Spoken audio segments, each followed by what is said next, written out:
నమస్తే, welcome to college TV. మన దేశంలో మన రాజ్యాంగం ప్రకారం రావాల్సినటువంటి హక్కులు కానీ, రాజ్యాంగం ప్రకారం రావాల్సినటువంటి గుర్తింపు కానీ రానటువంటి చాలామంది పౌరులు మన దేశంలో ఉన్నారు.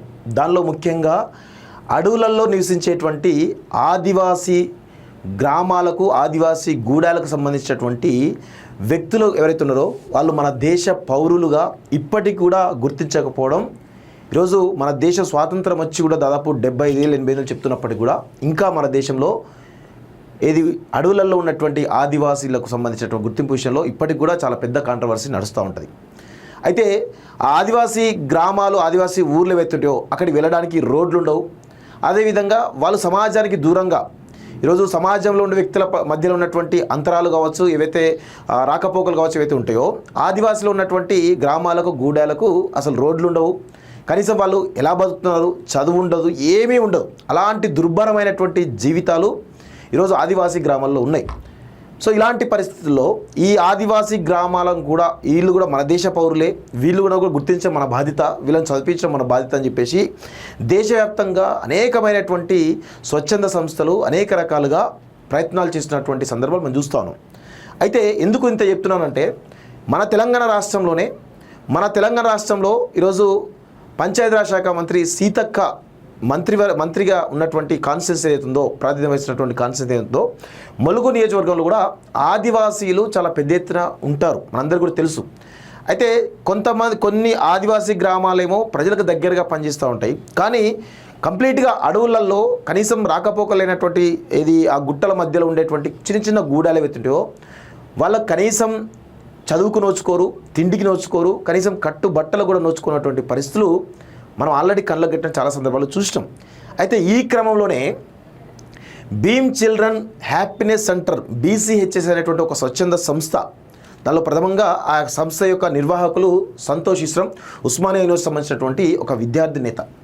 సో ఆయన దాదాపు ఒక 6-7 సంవత్సరాల క్రితం ఈ యొక్క BCHS, భీమ్ చిల్డ్రన్ అనేటువంటి ఒక స్వచ్ఛంద సంస్థను ఏర్పాటు చేసి, తను చిన్నప్పుడు ఏదైతే ఉందో చూసినటువంటి అక్కడ ఆదివాసీ గ్రామాల్లో చూసినటువంటి పరిస్థితులను ఎట్లయినా సరే మార్చాలనేటువంటి ఒక ప్రయత్నంలో భాగంగా BCHS ద్వారా, అంటే భీమ్ చిల్డ్రన్ అనేటువంటి ఒక సంస్థ ద్వారా ఆదివాసీ గ్రామాల్లో ఉన్నటువంటి పిల్లలకు చదువు నేర్పించాలి, వాళ్ళని కూడా సమాజంలో ఒక పౌరులుగా తీర్చిద్దాలి, భవిష్యత్తు భారతంలో వాళ్ళని కూడా భాగస్వాములు చేయాలన్నటువంటి ఒక ఉద్దేశంతో వారు ఒక ప్రయత్నం దాదాపు 5-6 సంవత్సరాలుగా చేస్తూ ఉన్నారు. అది చాలా నేషనల్ సంబంధించినటువంటి చాలా ఛానల్స్లో కావచ్చు, చాలా పెద్ద ఎత్తున ప్రచారం కూడా అయింది. డాక్యుమెంటరీస్ కూడా తీసి ఏ విధంగా ఈ యొక్క భీమ్ చిల్డ్రన్ అనేటువంటి సంస్థ ఆదివాసీ గ్రామాల్లో ఉన్నటువంటి ప్రజలకు, అక్కడ ఉన్నటువంటి విద్యార్థులకు ఏ విధంగా ఉపయోగపడుతుంది, దాని ద్వారా విద్యార్థులు ఎలా చదువుకుంటున్నారు, ఎలా లబ్ధి పొందుతున్నటువంటి దాంట్లో చాలా డాక్యుమెంటరీస్ కూడా రావడం జరిగింది. అయితే ఇప్పుడు ఈ యొక్క సంస్థ గురించి నేను ఎందుకు చెప్తున్నానంటే, ఈ సంస్థ కేవలం స్వచ్ఛంద కార్యక్రమాలు చేయడమే కాకుండా, ఈ యొక్క విద్యార్థులు చదివించడం కాకుండా, అక్కడ ఆదివాసీ గ్రామాల్లో పరిస్థితులు చాలా భిన్నంగా ఉంటాయి. స్కూల్కి పంపించడానికి తల్లిదండ్రులు కూడా ఇష్టపడకపోవడం అవకాశం ఉంటాయి, ఎందుకంటే వాళ్ళకి బట్టలు ఉండవు, ఏముండవు, అసలు చదివితే మాకేమొస్తుంది అనేటువంటి ధోరణితో ఉంటారు. కాబట్టి వారు ఏదైతే పని చేసుకుంటారో ఆ పనిలో భాగంగానే చదువు నేర్పించాలనేటువంటి ఒక కొత్త కాన్సెప్ట్ తోటి వాళ్ళు రావడం జరిగింది. అయితే జనరల్గా ఆదివాసీ అడవులలో దొరికేటువంటి చెట్లు కానీ, వాటిలో ఉండేటువంటి చెట్లు కానీ రకరకాల దొరుకుతూ ఉంటాయి. సో దానిలో భాగంగానే ఇప్ప పువ్వు అనేది ప్రధానంగా అడవులలో దొరుకుతుంటుంది. మీరు గమనించండి, ఇప్ప పువ్వు లడ్డు అనేది ఈ మధ్య కాలంలో కొంత ప్రాచుర్యంలోకి వచ్చింది. కానీ ఇప్ప పువ్వు లడ్డు అని కానీ, ఈ యొక్క లడ్డును తింటే మన బాడీలో ఉండేటువంటి కొన్ని న్యూట్రిషన్స్ కానీ లేకపోతే ప్రోటీన్స్ కానీ వచ్చేటువంటి అవకాశం ఉంటుంది అనేటువంటి కోణంలో ఈరోజు ఇప్ప పువ్వు లడ్డు దాని యొక్క ప్రాముఖ్యత ఏందో ఈ మధ్య కాలంలో కొంత బయటకు వస్తూ ఉంది.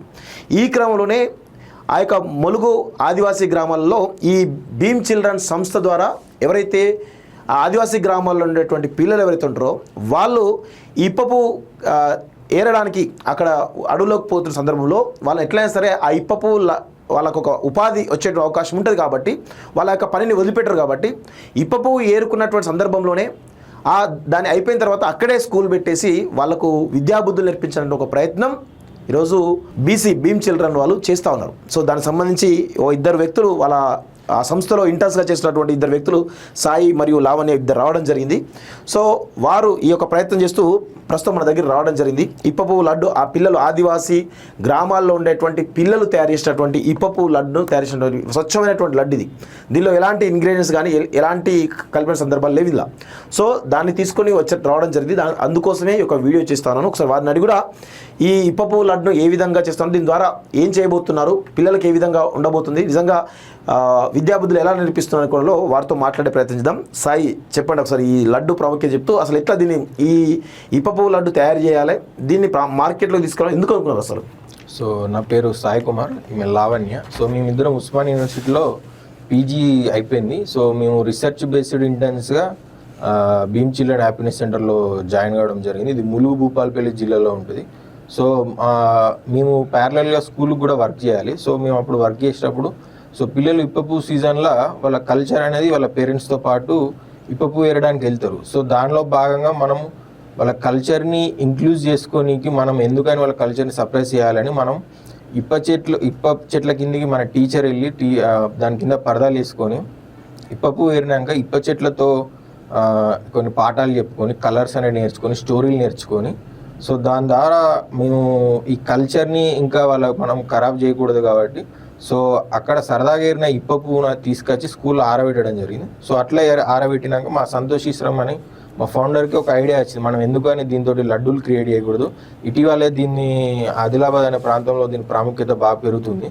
సో మేము ఎందుకని దీన్ని లడ్డూలు క్రియేట్ చేయకూడదు అని సో గ్రామస్తులు, పిల్లలు, టీచర్స్, కోఆర్డినేటర్స్ అందరం కలిసి ఇప్ప లడ్డు అనేది తయారు చేయడం జరిగింది. సో ప్రతి నెల 7 నుంచి 10,000 ప్రతి స్కూల్కి ఖర్చు వస్తుంది నెలకు. సో ఆ ఖర్చును మేము ఫండ్స్ ద్వారా తీసుకురావడం, డోనర్స్ ద్వారా తీసుకురావడం కాకుండా మా స్కూల్ సంపాదన మేమే సంపాదించుకోవాలని ఇప్ప లడ్డు అనేది క్రియేట్ చేయడం జరిగింది. సో ఈ ఇప్ప లడ్డు మన కమర్షియల్ ప్రోడక్ట్ కాకుండా ఇది పూర్తిగా ప్యూరిటీగా ఉంటుంది. సో ఈ లడ్డూలు అమ్మి మా స్కూల్ సెల్ఫ్ సస్టైనబుల్ కావాలనేది మా ఫ్యూచర్లో గోల్. సో ఈ లడ్డూలు అమ్మడం ద్వారా మా స్కూలు, మా సంపాదన, మా పిల్లలు, మా గూడెం వాళ్ళు, మా టీచర్సే సంపాదించుకొని వాళ్ళ జీతాలకు, వాళ్ళ స్టేషనరీకి, వాళ్ళ బుక్స్కి అయ్యే ఖర్చు మేమే ఖర్చు పెట్టుకోవాలనేది మా ఫ్యూచర్ ప్లాన్. సో అంటే ఇది ప్రధానంగా మొత్తం సంవత్సరం మొత్తం సీజన్ ఉంటుందా లేకపోతే కొంత సీజన్ మాత్రమే ఉంటుందా? లేదు, ఇది ప్రధానంగా ఏప్రిల్, మే నెలలో మాత్రమే ఉంటుంది. సో ఆ నెలలోనే పిల్లలు కానీ వాళ్ళ తల్లిదండ్రులు కానీ పప్పు వేయడానికి వెళ్తారు. సో దీన్ని మినిమం ఒక 6 నెలలైనా మేము ఆదిలాబాద్ స్టైల్లో దీన్ని సస్టైనబుల్ చేయడము. సో వాళ్ళు ఎలా అయితే చేస్తున్నారో మేము అలాగనే ఒక చిన్న ప్రయత్నం చేద్దామని చూస్తాం. ఓకే, అంటే ఇది అంటే కమర్షియల్గా అమ్ముదామనా, ఏంది మీకు కాన్సెప్ట్ ఏంది? అంటే ఇప్పుడు మార్కెట్కి ఎట్లా తీసుకొద్దాం అనుకుంటున్నారు? సో కమర్షియల్గా అమ్ముదామని కాదు, ఇప్పుడు మన రెసిపీకి వేరే కాడ దొరికే రెసిపీకి డిఫరెంట్ ఉంటుంది. సో దీన్ని మనం మార్కెట్లోకి కానీ మనం ఫస్ట్ అయితే మేము వెల్ విషర్స్కి ఇస్తున్నాం. సో మాకు ఇంతకుముందు స్కూల్ అంటే తెలిసిన వాళ్ళకి ఇస్తున్నాం. సో ఫ్యూచర్లో దీన్ని సో ఇక్కడ తయారు చేసింది ఇప్పుడు ఆదిలాబాద్ లాంటి ప్రాంతంలో కాకుండా ఇప్పుడు ములుగు, ఛత్తీస్గఢ్ బార్డర్ లాంటి ఏరియాలో తయారు చేసిన లడ్డు ఒకటి, తెలంగాణ మొత్తం ఇంకా ఉప్ప లడ్డు అంటే ఎవరికి తెలియదు. సో ఇలాంటి ప్రాంతంలో దీనికి ఖచ్చితంగా ప్రాముఖ్యత ఉంటుందని మాకు అనిపిస్తుంది. సో ఇలాంటి ఏరియాలలో మా లడ్డు అమ్మి అంటే ఫస్ట్ తెలిసిన అమ్మడం అంటే కేవలం 200, 300 అమ్మడం మాత్రమే కాకుండా సో ఇది పిల్లల చదువుకు ఉపయోగపడుతుంది. సో మీరు పెట్టే ప్రతి రూపాయి, మేము 200 రూపాయలు అనుకుంటే 200 రూపాయలు ప్రతి రూపాయి పిల్లలకు చదువుకు ఉపయోగపడుతుంది. సో ఈ విధంగానే మేము మార్కెట్లో తీసుకురాం.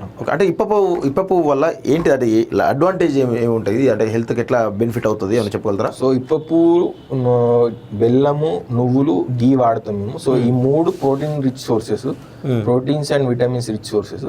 సో మేము ఫస్ట్ యూనిట్ తయారు చేసి పిల్లలకి ఇవ్వడం జరిగింది. సో పిల్లలకు చాలా మంది ల్యాక్ ఆఫ్ బ్లడ్ ఉంటారు వాళ్ళ అక్కడ ఆదివాసీ గ్రామంలో. సో వాళ్ళు తక్కువ రక్తం, అనేమియా తోటి బాధపడతారు కాబట్టి సో వాళ్ళకి ఇచ్చి సో వాళ్ళకు పంచంగా మిగిలిందే మేము అమ్ముతున్నాం. సో 50% వాళ్ళకి ఇస్తాం, 50% మేము బయటికి అమ్మడం జరుగుతుంది. సో వాళ్ళ ప్రోటీన్స్ కానీ న్యూట్రియంట్స్ కానీ ఇందులో కవర్ అవుతాయి. అంటే ఈ లడ్డు వాళ్ళతో తయారు చేపిస్తారా, ఎట్లా ఇది వాళ్ళే తయారు చేస్తారా? ఆదివాసీ వాళ్ళు, పిల్లలు, టీచర్స్ లేకపోతే మా కోఆర్డినేటర్స్ అందరూ ఒక దగ్గరికి చేరి ఒక రోజు కార్యక్రమంలో పెట్టుకొని చేస్తాం. ఓకే ఓకే, అంటే నెక్స్ట్ అంటే దీన్ని ఇంకా రాష్ట్ర వ్యాప్తంగా తీసుకుపోయే ఆలోచన ఉందా? ఉంది. సో నెక్స్ట్ మా గోల్ అదే అండి, సెల్ఫ్ సస్టైనబుల్ కావాలి. సో ఇది కొంతకాలమే వస్తుంది, ప్రీమియం చాలా మినిమం ఎడిషన్ లో వస్తుంది. సో దాన్ని మేము ఒక సంవత్సర వ్యాప్తంగా కానీ ఒక 6 నెలలు కానీ దీన్ని ఎలా చేయాలని ఫ్యూచర్ ప్లాన్. సో స్కూల్ అనేది సెల్ఫ్ సస్టైనబుల్ కానీ అంటే ప్రస్తుతానికి అయితే ఇది అమ్మట్లేదు జనరల్గా, అమ్మట్లేదు. వెల్ విషర్స్కి కానీ డోనర్స్ కానీ ఇస్తాం. ఇంట్రొడ్యూస్ చేసిన దాని తర్వాత కొంత మార్కెట్కి వెళ్దామని ప్లాన్. మార్కెట్లో సో ఇది పరిస్థితి మిత్రులారా. సో తెలంగాణ రాష్ట్రంలో ప్రస్తుతం ఆదివాసీ గూడైనటువంటి హైదరాబాద్ కాకుండా ఇటు ములుగు సైడ్, ములుగు ఛత్తీస్గఢ్ బార్డర్లో ఈ ఆదివాసీ గ్రామాలు అత్యధికంగా ఉంటారు. ముఖ్యంగా గుత్తికోయలు, అంతే కదా, గుత్తికోయలు ఎక్కువగా ఉండేటువంటి ప్రాంతం అది. ఈ గుత్తికోయల్లో వాళ్ళ ఓన్గా ఇక్కడ అడవి ప్రాంతంలో సేకరించినటువంటి ఇప్ప పువ్వును తీసుకొచ్చేసి దాన్ని ఆరబెట్టేసి దాంతో ఇందులో ఒరిజినల్ అంటే నాణ్యమైనటువంటి నెయ్యి, అదేవిధంగా బెల్లం, ఈ రెండు కూడా అక్కడ దొరికేటువంటి పరిస్థితి కనబడుతుంది. దాన్ని కలిపేసి వీళ్ళు తయారు చేసేసి భవిష్యత్తులో వీళ్ళ ఈ భీమ్ చిల్డ్రన్ అనేటువంటి ఈ సంస్థ సస్టైనబిలిటీ వీళ్ళు ఒక 8 స్కూల్స్, దాదాపు 8-9 స్కూల్స్, 8 స్కూల్స్ నిర్వహిస్తారు ఆదివాసీ గ్రామాలలో. సో ఆ 8 స్కూల్స్లో ఒక్కొక్క టీచరు ఉంటారు. సో ఆ టీచరు ఆ స్కూల్ సంబంధించినటువంటి ఖర్చు నెలకు దాదాపు 10,000 రూపాయల వరకు అయ్యేటువంటి అవకాశం ఉంది ఒక స్కూల్కి. అంటే దాదాపు 8-9 స్కూల్స్ కలిపినా కానీ 80,000-90,000 ఖర్చు వస్తుంది. కాబట్టి ఆ నెలవారీ ఖర్చులను సస్టైన్ చేసుకోవడానికి వాళ్ళు ఒక వివిధ మార్గాలు ఎంచుకుంటా ఉన్నారు. సో మనం కూడా వీళ్ళకు ఈ భీమ్ చిల్డ్రన్ సంస్థకు వీళ్లకు అండగా ఉండాల్సినటువంటి అవసరం అయితే ఉంది. సో వీళ్ళు సస్టైన్ అయ్యి రేపు ఈ దేశంలో ఉన్నటువంటి ద్వితీయ శ్రేణి పౌరులుగా గుర్తింపబడినటువంటి ఎవరైతే ఆదివాసీలు ఉన్నారో వాళ్ళు ఇంకా ముందుకు రావడానికి అవకాశం ఉంటుంది. ఎందుకంటే వాళ్ళకు సరైనటువంటి ఫుడ్, సరైనటువంటి చదువు, సరైనటువంటి ఉపాధి లభించేటువంటి పరిస్థితులు మనం తీసుకురావడానికి ఈ భీమ్ చిల్డ్రన్ సంస్థ అనేక సంవత్సరాలుగా పనిచేస్తూ ఉంది. సో వారి యొక్క లక్ష్యం నెరవేరాలి, అదేవిధంగా వాళ్ళు సస్టైన్ కావడం కూడా మనవంతు ప్రయత్నం, తెలంగాణ ప్రజలుగా మనవంతు ప్రయత్నం చేయాల్సినటువంటి అవసరం మనపైన ఒక బాధ్యత ఉన్నది. ఆ దిశగా మనందరం కూడా ఈ యొక్క Bheem children happening centre BCHS అనేటువంటి సంస్థకు అండగా ఉండాల్సిన అవసరం అయితే ఉంది. సో ఇది చిన్న ఇంట్రడక్షన్ వీళ్ళ గురించి. చూస్తున్నాండి college TV. Thank you very much.